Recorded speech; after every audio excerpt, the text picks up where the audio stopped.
All right. A very rainy afternoon to everyone there, especially to those who are in Luzon. Ewan lang sa Visayas and sa Mindanao kung maulan ngayon. Pero I hope everyone is keeping safe. Sa amin, mula kagabi actually, umuulan na. But anyways, welcome again to the 6th episode of the Trainers Lounge, the show where we talk about anything and everything about L&D. Siya represented to by Circological Group and CLBP Philippines. Ayan. So, again, thank you so much for all our viewers and supporters. I'm so glad na nandito pa rin kayo supporting us through our journey in learning and discovering things about the L&D industry. Ayan. So, before we move on to our show, of course, do not forget to like, subscribe, and also follow our pages. Meron tayong YouTube channel where we post our videos if you missed them in the live webcast. So, you can go to YouTube and search for Circological Group. Nandun po lahat ng videos namin for the Trainers Lounge and also some other videos from Circological Group.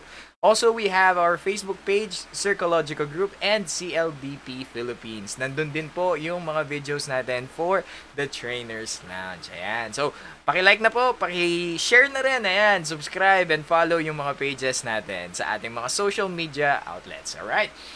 Well, for this episode, medyo kakaiba ang ating topic. Kakaiba. Kakaiba in the sense that we're trying to apply something from the corporate world as a whole, and how do we translate it into the L&D industry, and paano ba natin siya ma-adapt sa ating practices. So, without further ado, let us go and check who our guest is for today.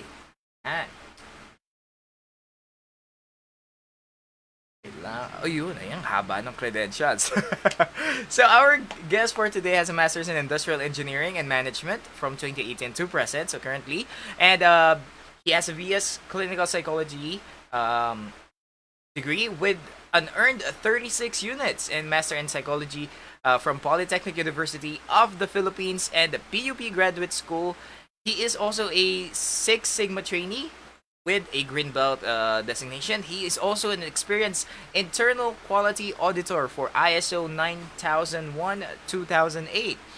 He has also handled various projects in HR and ISO, such as transition program, quality circles, cost reduction program, business process improvement, productivity program, job evaluation, performance consulting, and etc. Wow, ang dami nun ah. With more than a decade of experience in practicing human resources in manufacturing, advertising, retail, construction, agriculture, and garments industries. And he has also a special grant as well to facilitate in small groups. The Power of Business Process Improvement, authored by Susan Page, and Adversity Quotient by Dr. Paul Stoltz. Formerly he's a member of the Philippine Society for Training and Development, People Management Association of the Philippines, Philippine Mental Health Association, and Psychological Association of the Philippines. And as for the moment, he's the executive director of Oficina Resources Corporation. He is a multi-licensed project consultant, speaker, and facilitator for academe, NGOs, and private companies with more than 20 years of experience in people management, HR, OD, and business process improvement. He was also a guest in our third PHRA with the topic The New World of Organizational Change and Development. Without further ado, our guest for today is Rodel Ancot, CPHR CLBP. Partner, kamusta? Wow. Partner, thank you very much for that warm na introduction. Sobrang naman din, nilalamig. Saka medyo, since nasa Cavite tayo, nasa kasuluk-sulukan, we find difficulty rin sa ating technological infrastructure sa bahay. Ayun. So, sa mga viewers po natin, if nagka-cut off po kami every now and then, pagpasensyahan nyo na po, dala ng... actually, dito rin sa Pampanga, here in the north, medyo malakas din ang ulan. And we've experienced din some connectivity issues. Pero, tuloy pa rin ang laban. Yes. Kaya, we're still here to share our knowledge and our insights for today's topic. By the way, nakalimutan ko ata i-mention, the topic for today is lean thinking. Ayan. how to apply it in learning and development practices. And so partner, nung inintroduce mo sa akin yung lean thinking, it was something new for me, admittedly, no? Kasi I focus mainly on L&D eh. So sa kabuuan ng HR or ng corporate world, medyo admittedly I'm still learning. Pero yun nga, when I read upon lean thinking, no, when you mentioned it to me, sabi ko, paano kaya to for for training? Paano kaya to for kasi it's generally viewed as a company decision parang way of thinking siya, di ba? Kaya tinawag na lean thinking. Pero yun, sige. Just so that our audiences can have a better idea, what is lean thinking muna? Yan. So pag-usapan muna natin lean thinking bago tayo pumasok sa L&D. Well, actually, lean thinking is a discipline. No, at first, if there are companies and employees who are not yet well oriented with Kaizen, ISO, lean thinking, ito yung sinatawag natin transformational framework. Why transformational? Because once you have applied lean thinking in your organization, kitang-kita mo yung positive changes, no? So here sa lean thinking, hindi lang siya program, hindi siya project, but it is a practice and discipline. No? Through lean thinking, we can provide the way how we organize our thoughts, the way how we organize our work, our processes, no, yung redesigning ng trabaho sa loob ng organization by spotting waste. Marami po kasing waste. And when we talk about waste po, hindi ito yung literal na kalat. Because in processes, there are a lot of waste as well. No, actually, lean thinking can also be applied in psychology. Kasi marami tayong masyadong thought processes na hindi naman relevant and significant sa buhay natin. No? Masyado natin pinoproblema yung dapat hindi problemahin. So, here we'll be focusing on practice in learning and development. No? Kasi lalo na last year, pandemic, admittedly, hindi ko pa alam yung mga Zoom no? And yung mga technological and structured na natin, no? Dahil mostly face-to-face yung ating program. So with lean thinking, we'll be able to create new learning management system na very efficient for the organization. So without having lean thinking, hindi natin mapapractice on how we could create efficient processes within the organization. Okay, sorry, ayan. Alright. Well, pag sinabi nating waste, yan, i-clear din natin. So, it means superficial waste. Hindi siya necessarily yung physical waste na nangyayari. Baka inisip nila, kapag nagmi-meeting kami, yung mga basura namin. Hindi po siya ganon. But rather, superficial waste in a way that parang yung mga decision-making na procedure natin, mapabilis. So, yung mga parang di ba nga minsan may kasabihan tayo, pwede namang ganito na lang ang haba-haba pa na ginagawa. Yung mga ganun, di ba? We often get, or not often, but sometimes we do experience those kinds of things when following a procedure, making a decision, or, planning. So, ayun. So, when we say lean thinking, it's not something na ina-achieve. It's not a certification, it's not a training, but rather, it's a way of conducting things. And anyone can do it, and regardless of what your industry is, as long as you're making decisions, as long as you're planning, as long as you have processes to conduct or parang to follow, lean thinking is something that you can apply actually. So, can you give us a bit of a history about lean thinking? Kailan ba siya nauso, or what were the inspirations behind it? Kaya nabuo siya? Actually, madami, no? So, dahil lang talaga, ko, when it comes to lean thinking, Japanese management system na usually nag-start talaga siya sa manufacturing ng sikat na car, which is Toyota, no, mga 1930s. Tapos, through that, sa Western, mga 1850, doon na na-develop yung lean history. Isa sa mga idol ko, when it comes to industrial engineering, si Lillian Gilbreth. Si Lillian Gilbreth kasi, if you are in HR and psychology, baka hindi tayo masyadong familiar. Ito si Lillian Gilbreth, ng mga bandang 1900s, early 90s. 1900s, kinumbine niya yung psychology and engineering. Kaya napakaganda ng result. Can you imagine, no? Si Gilbreth, ang ginagawa niya before, yung mga process chart, yung motivation and work instruction. No? Parang na-relate niya agad yung dalawang hybrid of thoughts. Ang maganda kasi when it comes to lean thinking, hindi ka saturated sa isang subject matter. No, maganda na kino-combine mo siya, and through combination or hybrid of thoughts, practices, and disciplines, you began to create another idea.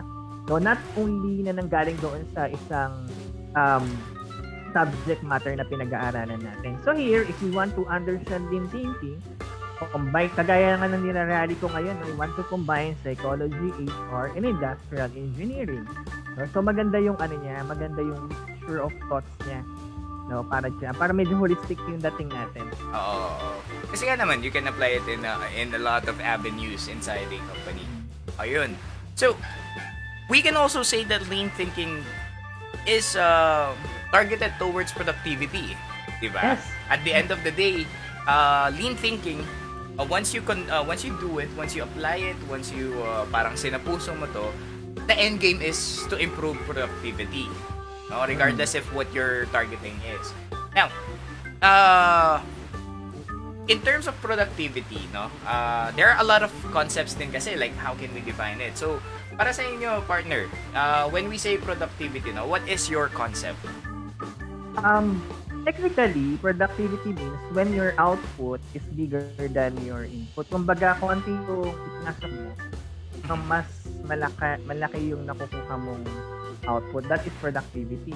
Pero for everyone, medyo simplified na lang natin, when there is efficiency, no, there is productivity. Kumbaga, na bibigyan mo ng konting consideration or major consideration yung cost. No? Kasi sa lahat ng bagay, sa lahat ng ginagawa natin, meron pong cost dyan. No? Lalo na sa corporate world. No?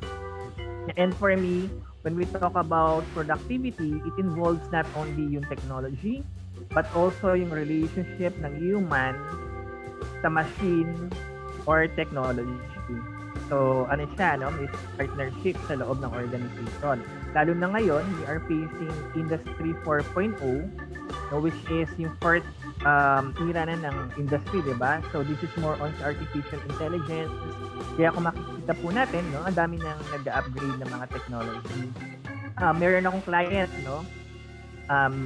Prior pandemic, si client ko is nasa seamless payment solution. Kaya in the future, no, baka next year, makakakita na lang kayo ng mga vending machine, no, na ang gamit nyo ay credit card. Wow. So, yung vending machine na yan, it could be cellphone, no, it could be books. Oo. No, ito yung dinidevelop nila ngayon. Cashless. Yes, cashless na siya. Parang convenient nga naman. O yun, pero yun, alright. Oh, now, productivity naman sa L&D industry, sometimes we relate it to ROLI, no? O return of learning investment. So, sometimes, kasi nga naman sa learning, paano natin masasabi naging productive ang ano mo? But yeah, we have ROLI in our industry. And, talking about productivity as well, paano natin ma-achieve yun has something to do with the process. And earlier kasi, pinag-usapan natin, di ba, yung lean thinking is gearing towards removing waste. Yes. And pag pumunta tayo sa mundo ng L&D, yan, sa training, ano ba yung mga mako-consider natin na waste? Both online, siguro pag-usapan na natin yung both sides, no? Both online and offline training or actual training. Well, para rin maintindihan ng lahat kung ano-ano ba yung mga different types of waste, meron tayo sinasabi na abbreviation na TIMWOOD. TIM WOOD, no? Si TIMWOOD, it means yung mga waste na ito is number 1, letter T stands for transportation, letter I stands for inventory, letter M stands for motion, letter W stands for waiting, yung first letter O is overproduction, yung second letter O is overprocessing, and then yung letter D is defects. No, ito yung mga pwedeng pagkuhanan ng mga ideas, once we have identified kung ano-ano na yung mga ways. Now, this is the warning, no? You cannot practice lean thinking not unless alam mo kung paano mag-process documentation. Like flow charting, simple na lang, 'di ba? No, sa flow charting, it is easier kasi to spot the process waste sa ginagawa natin once we have documented yung mga actions. And when we speak about documentation, we are not only talking about kung ano yung step by step. Kasi kailangan ma-identify natin yung details. Gaano katagal yung bawat step. Now, may pumasok lang bigla no sa akin. Baka makalimutan kong sabihin. Kasi Sure, marami sure. akong nakakausap when we talk about learning management system, ang binibigay nila is yung application. Hindi po yun ha. Even if you have the online application software, hindi siya learning management system itself. Ah, If it's a system, tool lang yung tool lang po yung web. Meron ka dapat proseso, no? yes, yes, yes. Nagsisimula yan, 'di ba, sa ADI natin. Na-discuss na yan, 'di ba, paulit-ulit. Yung ADI natin, nagsisimula yan sa needs analysis. And when we Analysis. are talking about needs analysis, napakaraming pwedeng pagkuhanan po ng data. So dapat magre-reflect 'yon doon sa flow charting natin. Tuwing kailan ginagawa ang needs analysis hanggat sa time, no, yung na-mention na ni partner Kevin, yung sa Rolly, kung aabot po kayo doon no, sa level 5 of evaluation ng effectiveness, pwede nyo siyang ipasok sa dulo. So dapat end-to-end siya. Yun po yung tinatawag nating learning management system. Now, since we have already identified yung team mood, no, ngayon you try to apply na. 'Di ba? May process documentation na tayo, etc. etc. No? Para madali sa mga viewers natin, sir, paano ba mag-process documentation? Tatandaan nyo lang palagi ang SIPO. No? At lagi kong dinidiscuss sa mga participants kahit sa mga blue collar job, tandaan nyo lang yung SIPO. SIPO means supplier, input, process, output, customer. Kapag hindi mo kabisado yung abbreviation na yan, it's very difficult for anyone no, to create yung process documentation. So, sino-sino ba yung, pag sinabi naman natin supplier, hindi literal na supplier ha, kunwari sa training needs analysis. No, ano ba yung supplier natin doon? Siyempre, yung input na ibibigay ng mga empleyado natin. Kasi minsan, no, may nangyari, no, nagpa-facilitate ako ng training program, timekeeping process. Ang sinabi niya na na supplier is supplier ng biometrics pero hindi 'yon. No, sa timekeeping, ang supplier mo sa proseso ng timekeeping process is the employees. No, you are the employees, no? And then ang input noon yung in and out nila. So you have to scrutinize muna yung process documentation, and that's the time we can identify waste na doon sa mga processes natin. Anong halimbawa niyan? Sabihin natin overproduction, no? Sa isang taon, ang capacity mo lang talaga is to carry out one program in a month, 'di ba? Okay. Pero nilagyan mo ng 50 kasi bida-bida tayo eh. Kaya natin ng 50 sa isang taon eh. 'Di ba? So gumawa ka ng listings, no, yung mga training deliverables mo na hindi mo naman pala kaya. So nag-produce ka na produce. Sayang naman yung proseso na ginawa mo before, no? Pangalawa, yung iba tangential, no? Andi dito yung masyadong marami tayong inventory ng data, no? Ang dami-dami natin pinagkukuhanan, hindi naman pala relevant and reliable. Yung sinasabi natin na transportation din, sa training logistics, no, sa L&D logistics, lalo na kapag face-to-face, no, we're speaking now, yung offline natin, yung face-to-face na, dapat isipin natin kung ano ang pinakaakmang araw, no, for the employees to attend the program. So syempre, hindi natin siya itatapat sa peak hour ng organization, lalo na kapag manufacturing kayo, no, or nasa construction. So isipan niyo ng paraan doon para yung pagpunta ng mga tao from site, no, kung saan man silang branch na nandoon, pagpunta doon sa training area, maayos, tsaka Oo. efficient tayo. Kakaroon nga ng issue sometimes, no? As simple as that, actually. Hmm. We thought na, transportation lang naman. Natural lang naman. But no, it's something that we have to consider as well. No? Even the small Yes. things. Mm. Sometimes, I've had people, no, well, I also have some experience in events din kasi. Kasi, A training session can be considered an event eh. And I've Mm. had experiences in event organizing. May mga nakatrabaho na sobrang liit na detalye, sobrang nasuscrutinize talaga. And at first you think about it na ay kaartehan na naman or parang ay yun na lang ano pa. But then at the end of the day once you see the event unfold, no? Oo, okay, kaya ganito siya, kaya ito yung pinansin niya. Kaya pinansin niya to or rather ganun. Parang in identifying ways naman sa atin, no? Even if it's parang taken for granted, it is worth something to look out for. Well, Mm. napansin ko lang din partner, yung Team Woods applicable siya offline or parang Yes. sa live training. How about online? Meron na ba tayong mga nade-develop or mga nakikitang things to look out for in terms of ways? Yes, alam mo ba, partner, no? Sinubukan ko talaga siya nitong Zoom. Alam mo naman, may challenge tayo kanina earlier, no? Sa laptop, no? Ang ginawa ko before, para kasi siyang no, diary. You have to gather data, no? In order for you to analyze your waste. So ang ginawa ko yung PowerPoint presentation, yun yung process. So may step by step akong ginawa from step 1 to step 10. Ano yung step 1? Buksan mo na ang laptop. So, gano'n siya katagal bago mag-boot. So, Oh, gano'n ka pati meticulous. So, pati pag yun, no? open mo na ng laptop, ano yung step 2? Click mo yung application ng PowerPoint. Gano'n siya katagal bago magbukas. No? Every single time na gumagawa ko ng module, no, nire-record ko siya. Ngayon napansin ko, ang pinaka best performance ng laptop is 3 minutes. No? 'Di ba matagal-tagal pa 'yon. Pero dumating ako sa time na 15 minutes bago siya nag-boot, no? So, when you have identified variance, no, yung kakaiba-iba ng performance, you have to check, no, parang root cause analysis din, papasok din po yan sa thinking. Bakit siya nagpa-perform ng ganun? For me, meron akong technological problem when it comes to using my laptop. Kung hindi ko in-identify 'yon, no, hindi ko maiisip na kailangan ko na paayos 'tong laptop ko. Ano ko na sa IT, no? Pa-PM ko, pa-preventive maintenance ko. Basta mag-ano siya, mag-optimize yung proseso niya.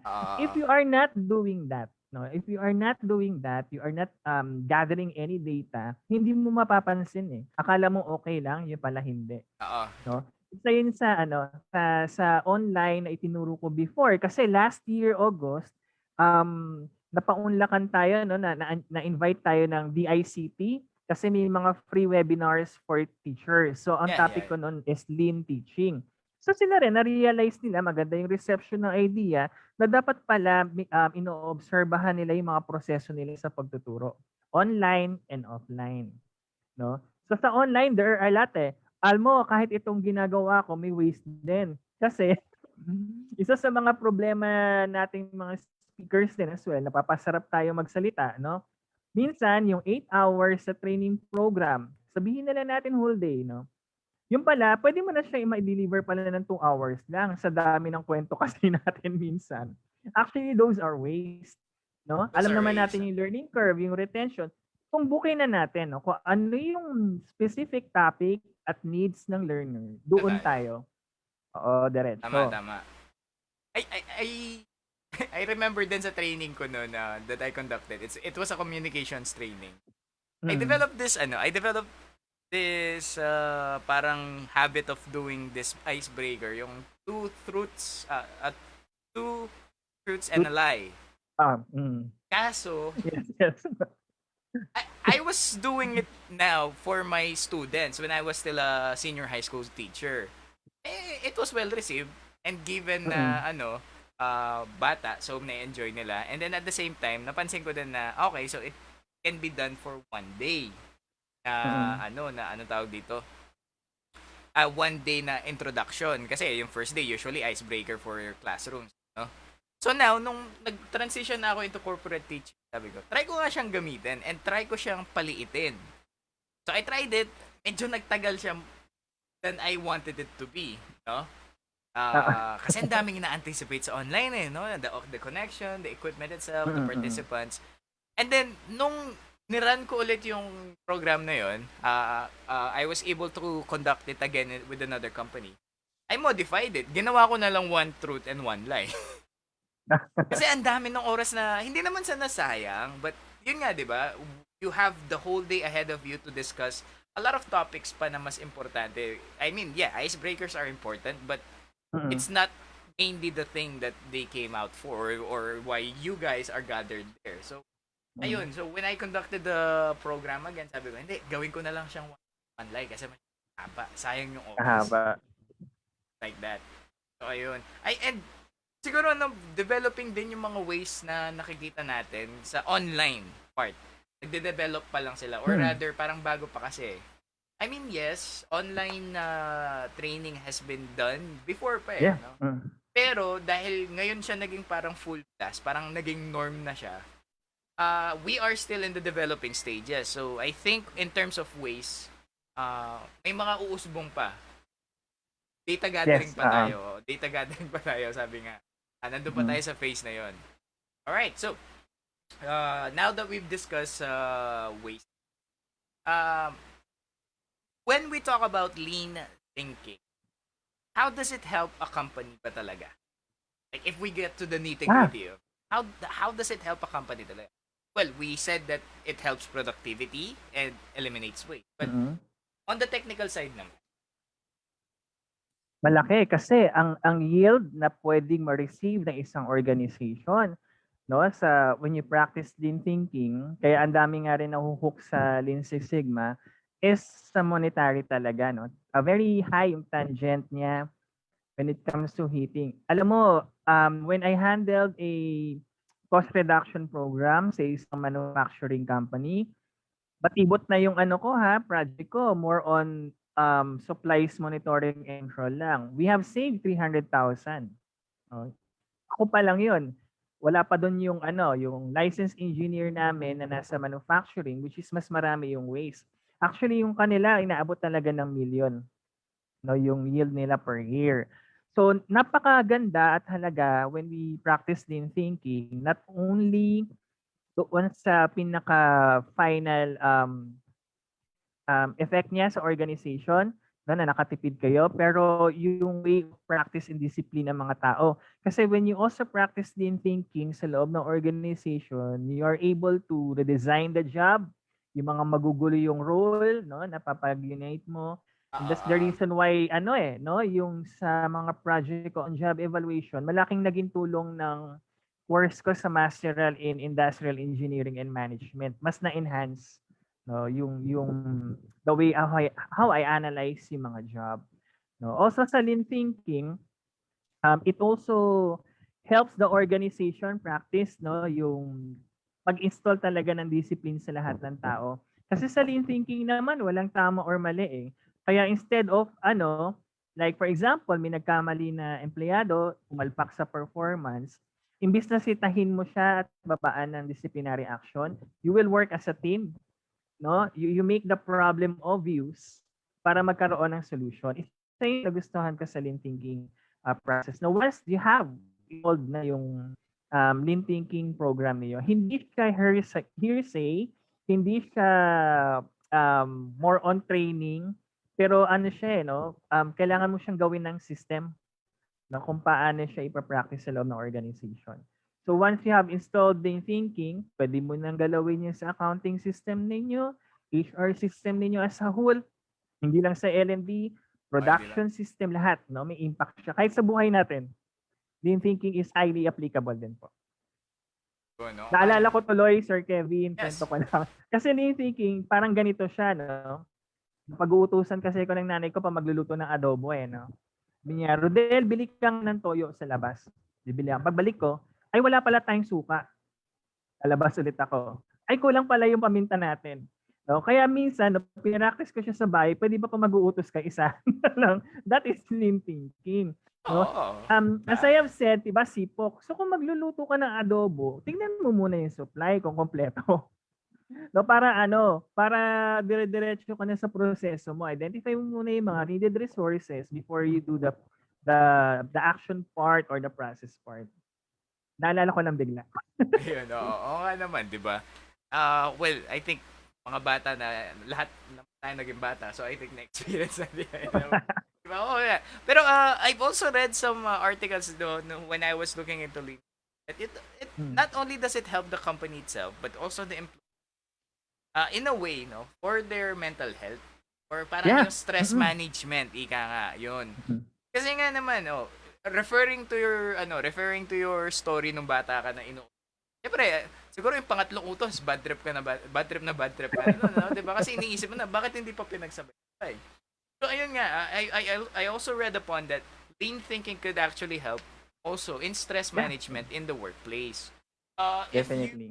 remove nga naman kasi yung redundancies, if you remove processes na parang more tedious na lang na gawin imbes na beneficial, then the way your workers feel inside the company or in the workplace actually, gumagaan.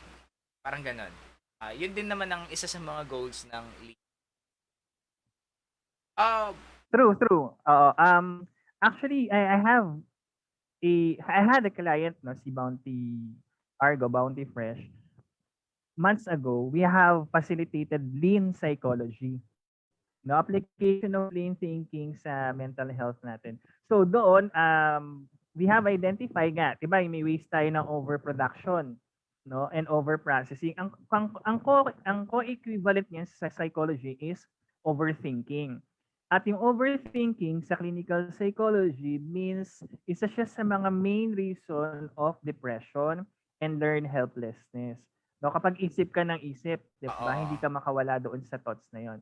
So yan, tama ka Sir Ken, no? Talagang highly relevant talaga siya in all aspect of our lives kahit saan sa system and processes ng company natin. Ayan, so sa mga viewers po natin, no? Some words of wisdom. Lean thinking, hindi lang siya pang workplace, pang buhay din. Mm-mm. Uh, pang ano na rin siya, pang develop na rin ng ating personal life, ika nga. So, before we move into applying lean thinking into L&D, siguro another line of questioning din, no? Kasi, I think hindi natin siya na touch base, but how can we identify waste in a online discussion? Kasi offline nakikita na During, natin no? How about sa online mm. naman? How do we identify those? As I have said, no, sa online discussion, i-check natin yung needs, no, ng mga participants. Lalo na ako, Sir Kevin, with all honesty ha, kasi may mga program like for example, ISO hours yun kasi required na yung number of hours eh. Sobrang exhausted ako kapag lumalagpas na ako ng 3 hours online. Oo. No, hindi ko na talaga siya kinakaya. No, lalo na kung ikaw pa yung facilitator, 'di ba? Ang hirap, no? So for online, no, we have to identify kasi meron tayong tinatawag na process of chunking. Na baka possible naman for the participants, no, mag-undergo tayo ng chunking. Ano ba yung chunking? Ito yung kinakat natin yung topics, no? Specifically kung ano yung particular needs ng mga participants natin. So from there, we identify muna yung processes ng learning management natin online, no? Kung ano yung pwedeng ma-eliminate pa doon na step by step as a whole, as a system, and then kung ano yung mga sasabihin natin during discussion. No? Kasi, kagaya nga rin na sabi ko kanina, may mga unnecessary talk tayong ibinibigay na hindi naman relevant doon sa topic. So for example, specify mo na 5 minutes, kailangan ma-discuss mo yung 7 quality management principles, for example. No, out of those 7 quality management principles, ano ba yung pinaka number 1 na issue ng organization? So doon ko ngayon magpo-focus sa susunod niya na discussion. So marami siyang napakadami niyang ways on how you could apply lean thinking sa online training program. Basta ma-identify mo lang yung end-to-end process, and then dapat yung way how we deliver the training program is appropriate doon sa needs ng mga participants natin. So it's best to familiarize yourself with ADDIE din, no? Yes. Oo, dun talaga. Yung ADDIE na yan, ilang beses na lumitaw sa mga topics na. Pero yun, ADDIE is isa sa mga pinaka natin yan eh. Parang bread and butter natin sa L&D. Kaya nga. So yun, L&D. So when identifying ways in online, if daanan mo lahat ng ADI, then check kung meron bang process, meron bang bagay na pwede mo nang alisin, Mm. repair, or amend Mm. para at least once you conduct it, once you conduct the program itself, yung flow mo is maayos. Mas Mm. streamlined, di ka nga. Ayan. So now, Tsaka Sir, ay sige, sorry, tsaka sorry. Sir Go. Kevin, yung mga ano natin, lalo na yung sa mga bago no, na L&D practitioners natin, wag po kayo mag-stick doon sa instructor-led. Marami pong types ng intervention pag ginamit mo yung lean thinking. Isa sa paborito ko na intervention is action learning. So para Aha. siyang mini projects. No, may problema kayo dyan sa, marami Oo. kayong defects sa organization, sa manufacturing nyo, magbigay ka lang ng project. Then through project, no, step by step, nadidiscuss mo na yung mga principles. So naka-action oriented ka. So at that time na matapos yung module, may result na agad on hand, no, na may papakita natin sa organization. Ano naman? So yun, no, instead of 8 hours discussion, 4 hours discussion, tapos wala naman palang yield at the end of the training program, maganda na you also want to explore other learning interventions. Oo. Alright, alright. That's a good member. So, hopefully, no, sa mga bagong L&D, ano din, sa mga bagong L&D professional, huwag masyadong matakot din siguro, no? Kasi parang it might sound tedious no, na ay kailangan pa not necessarily. Gusto ko yung advice mo na collect data. Parang gumawa ka ng diary mo or database mo of what's happening. Pero doon pa lang you can actually that as a parang platform mo or stepping stone mo in conducting or in developing lean. So, next question tayo, partner. Ito. Doon na tayo sa main topic natin. How do we apply lean thinking in learning and development? So, nag-usapan na natin yung mga aspects, mga things to expect, and but how is it really done? Or meron ka bang step by step? Are there things Yes, that you like to follow? there are actually principles in thinking, no? Ano yung una diyan? Identification of value. No, meron yung value when we talk about it, ito yung how fast can we deliver kung ano yung need ni client, no? When we talk about client and customers, kasama na diyan yung mga employees natin, no? So once we have done identification of value, meron tayong tinatawag na value stream mapping, no? Hindi siya step by step procedure ha. Ito yung motion mo, Motion no? lang. So, kung offline ka, yung motion kung paano mo ginagawa ang training logistics, pag online ka, paano din? No, kagaya ng diniscuss ko kanina, mula step 1, pag-open ng laptop, no, kasi online eh. So you have to process yung loop mo, no, hanggang sa ma-deliver mo doon sa mga employees natin. Then meron din kasi tayong tinatawag na flow, yung pull and perfection. No, yung perfection, others no sa technical, they want to use Six Sigma methodology, pero kasi possible mo naman, no, possible naman ma-achieve yung perfection kahit through lean thinking lang, no. Continuous effort lang 'yan. So the first step should be document your process, no? Gaya na sinabi ko kanina, identification of processes. Then when we identify yung mga processes natin, no, sa learning and development system, yung orasan mo siya, yung time and motion niya. Meron tayong tinatawag na work study, no? So work study, hindi lang pinag-aaralan yung time and motion, no? Kung paano ka kabilis kumilos, no, or kung paano yung processes mo. Pero sa work study, ina-analyze natin kung ano yung result ng yields. Yields, ito po yung mga parameters. Oh, sorry sa term. Ito na lang yung mga metrics sa bawat processes natin. O para Okay. natin siyang maintindihan. So, diba, alam ko, most of us, no, yung mga participants natin here who are listening, you are already familiar with key performance indicator. Yun nga lang, yung key performance indicator natin is departmental. Diba? May KPI ka sa recruitment, L&D. Here, when we have identified na sa learning management system, may metrics po yung mga prosesong iyan. Anong halimbawa ng metrics ng proseso? Number one, tuwing kailan mo i-release ang TNA? No? Kung tuwing kailan mo siya gagawin? Every fourth quarter of the year ba? Pero malabo pa rin kasi ang fourth quarter of the year. So you have to be specified kung anong specific month. So principle pa din siya. Now, then there are processes like, for example, training delivery, i-specify mo na din. Like, for example, kung customer service training program, ilang minutes or hours dapat siya ma-deliver para masagot mo yung needs ng mga empleyado natin. So, again, no, process documentation muna tayo. Doon tayo magsisimula by through process mapping. And then, kunin natin yung time and motion, yung oras. And then now, we apply na yung Teamwood. No, ang merong proseso na tinatawag na a brown paper approach. Ito yung nasa Manila paper, no? Kaya siya brown no. Sinusulat doon ng malakihan yung proseso mo. And then naka-display po yan ng mga 1 week, kung gusto mo 2 weeks sa loob ng organization kung naka face to face po kayo, no.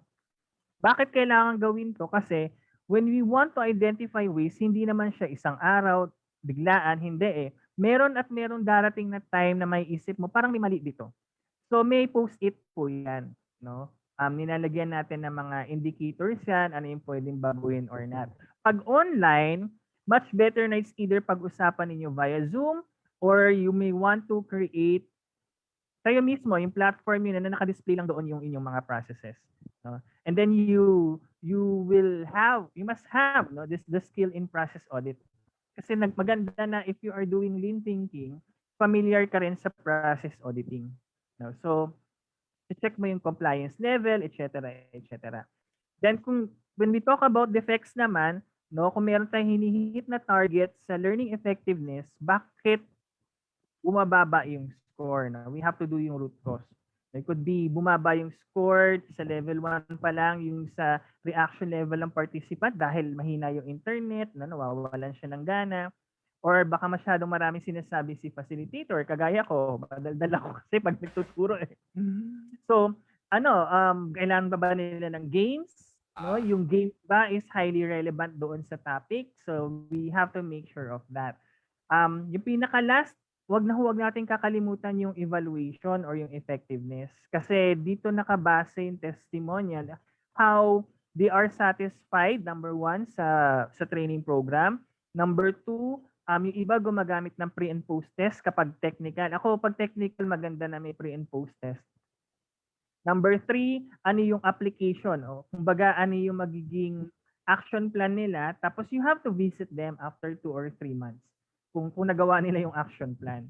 Para masabi natin na yung training program natin is talaga may impact sa loob ng organization. Kahit wag na lang muna yung ROI o yung rolling natin kasi yung iba nahihirapan din siyang computein, lalo na kapag non-technical din. So yan, so check din nila yung break-even analysis kasi may tinatawag din po tayong break-even analysis sa technological base, lalo na kapag bibili kayo na application, yung Zoom, paano ba natin maibabalik yung costing natin sa Zoom kapag ginamit natin internally as infrastructure ng learning and development po natin. Yan. So, yung lean thinking baka makalimutan ko sabihin, hindi lang siya nakadepende sa isang tao. Lahat kayo dyan. No?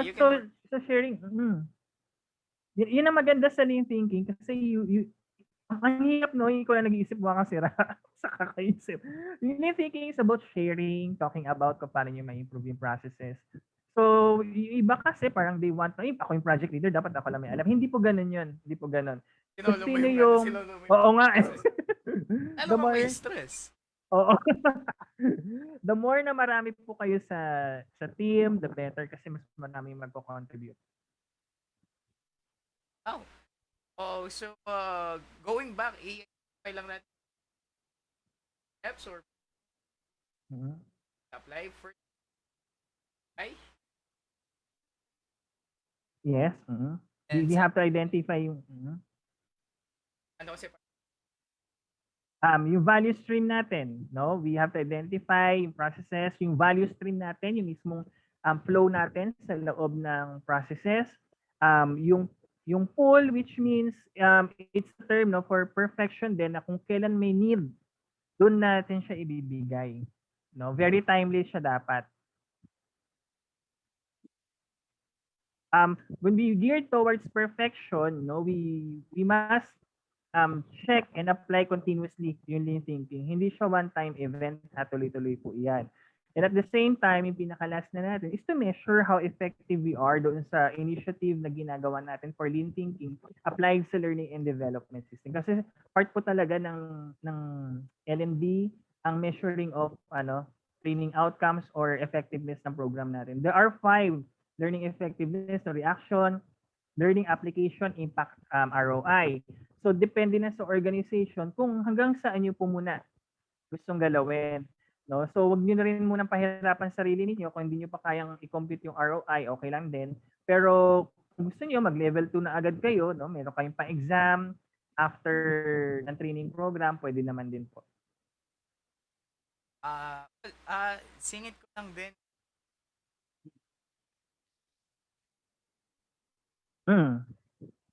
Oh, yun. Hindi porket natapos na sa isang program and in-apply mo siya, yun na. Doesn't end there. Like, tulad ng example ko, favor ko. Next one.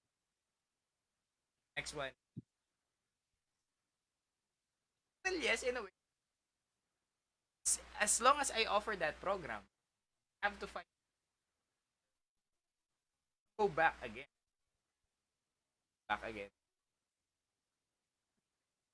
So, sir, sir, any more sites or last thought about buying it? Yes, ako lagi kong sinasabi no and ini-encourage yung lahat, magbasa po kayo ng magbasa dahil kahit hindi niyo maintindihan, no, naaalala po yan ng utak natin. Bigla na lang niyo yung maalala na ay ito pala nabasa ko na before. And also, no, bago ko makalimutan, if you're going to make profile sa inyong mga participants, kasi may nabili ako sa book sale na learning styles in multiple intelligence kasi iba-iba po talaga yung pag-absorb ng ating mga participants sa itinuturo natin. So, magandang material ito to check no yung learning styles ng ating participants. Also, big fan po kasi ako ng Toyota Way ni Jeffrey Liker. You may want to also read yung Toyota Talent kasi these are things na talagang nakatulong sa akin when it comes to lean thinking.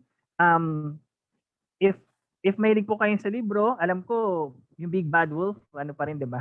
Yes, the Oo. Big Bad Wolf. Nabili ko lang din kasi to doon nung prior pandemic, pandemic na ata yan. Oo.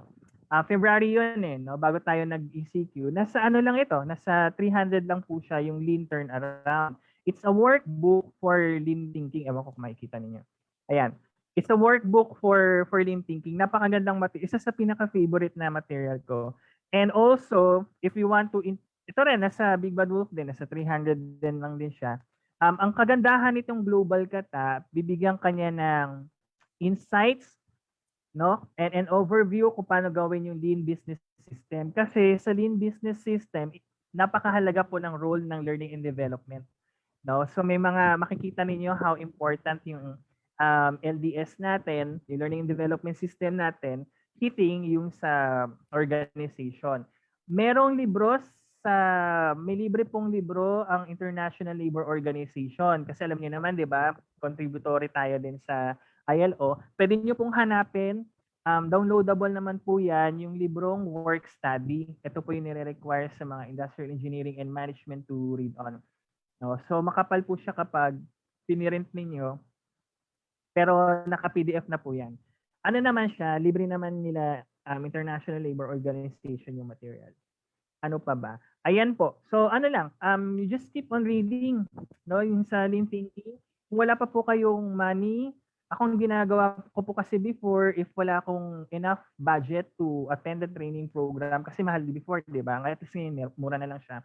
Magbasa lang po tayo na magbasa, na makukuha din natin siya kung paano. And so, partner, before we end our session, sure. Sir Nigel.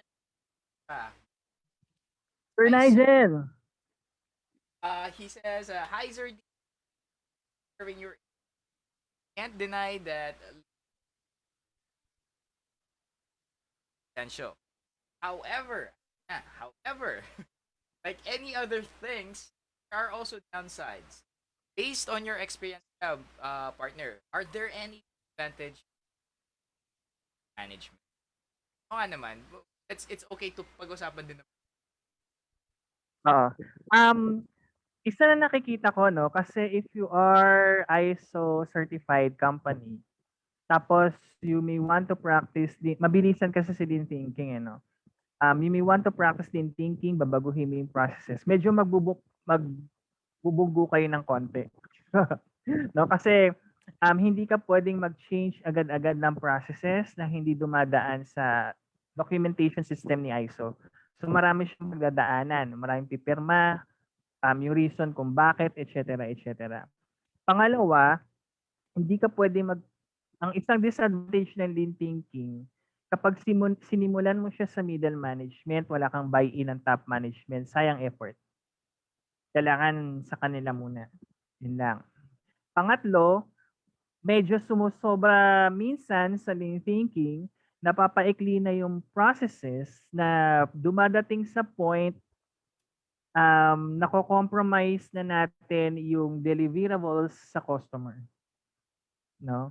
Gusto natin mabilis, gusto natin matipid, pero nagiging output siya, na it's very hard to explain, pero what I've experienced before, nagkakaroon siya ng output na increase sa defect. Kasi gusto natin mabilis yung proseso, 'no? Eh, magkalaban pa naman yun. If you want na ma-deliver yung quality, dapat mas tumagal tayo doon sa inspection, for example. Kung bibilisan natin yung inspection time, malaki yung chance na maibigay natin yung defect kay customer. So yun lang yung top 3 na biglang pumasok sa isip ko. Thank you, Sir Nigel. Much as well, Sir. And, si Sir. Pasensya po, we've had some art. Pero thank you so Ah, much for supporting us and watching us. And, Sir, thank you so much. And thank you, sir. before I let you go, before if you want to promote anything, ayan, mga engagement parating or any on your end, Yeah. share mo na sa ating mga Kami po thank you, Sir Kevin. Kami po sa Oficina Resources Corporation, kami po ay co-working space. Ang main office po namin nasa Binyan, Laguna, malapit sa Perpetual Help. So if for individuals na gusto magnegosyo, pwede po kayo pumunta sa amin. No, libre na yung kape. Magpapakape kami libre. Also, sa San Fernando, Pampanga, no, we are finishing na, konti na lang. Maganda yung may pool yun sa ilalim, no, yung co-working space namin. That will be under Yes, Calix Star Hotel. Opo, yung buong third floor po noon is Oficina Resources. So, pwede po rin kayo mag-visit. Meron din siyang cafe, no, na parang yung mamahaling kape na available sa labas. So, pwede po kayo mag-visit sa amin soon. No? And please visit our page, Oficina Resources Corporation. Ayan. Bert, thank you very much, Sir Kevin. Pero tignan ko yung sa San Fernando kasi lapit lang. Sure. 10-minute drive lang. Wow. Sige, sir. Meron na bang target Ano, date? so, sir, baka fourth quarter this year. And also, invite ko na rin lahat. Please, puntahan niyo po yung page. Ito, si LDP, mag-register na po kayo hanggat meron tayong ongoing na promo para ma-close na natin. Highly guarantee na maganda po yung program ng CLDP. No, nakatulong din yan sa akin dahil sobrang siksik at liglig, no, yung ating module sa CLDP. Napakaganda po talaga. So tama, Sir D. We still have our discount rate up and Yan. group discount rates are up. Let's na lang actually. We have one by 30 and 3 dapat tayo. Definitely kakaroon. Alright, Sir D, again, thank you so much. Thank you Sir Kevin, thank pagsama sa akin you. sa episode ng Trainers Lounge. It's a way of, or sorry, hindi siya new way, but rather, it's a new idea of handling work eh. I guess, I mentioned introduction kanina, it's not just about how we can apply it in L&D.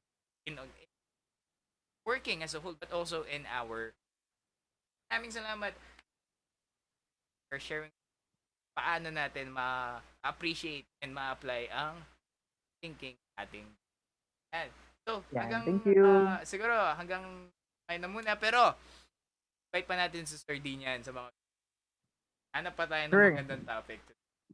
Alright, Sir D, Thank thank you you, so sir. much. Bye for now. Salamat, Sir Kevin. Alright, so that's it for this week's episode of the Train Lounge. Wow. Sana marami din kayo natutunan. Kasi lean thinking is some para sa akin. Pero ayun nga, I thought it's nothing. Ginagawa ko na rin pala siya dati. Ang sa akin ni Sir. Okay. So, but yeah, just remember that in life, hindi lahat magiging no matter how we plan, no matter how well we prepare for it. But then again, we also have the power to make sure na maayos siya, how we can do it the most practical. Right, so that's all for episode of Trainers Lounge. Again, we'll have our next episode on Wednesday.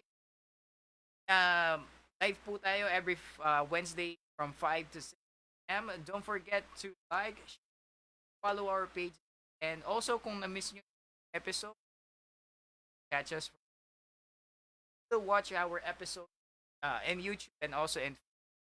And again, thank you so much. This is Kevin for the Train Sounds. See you next week. Bye for now. Ingat lagi.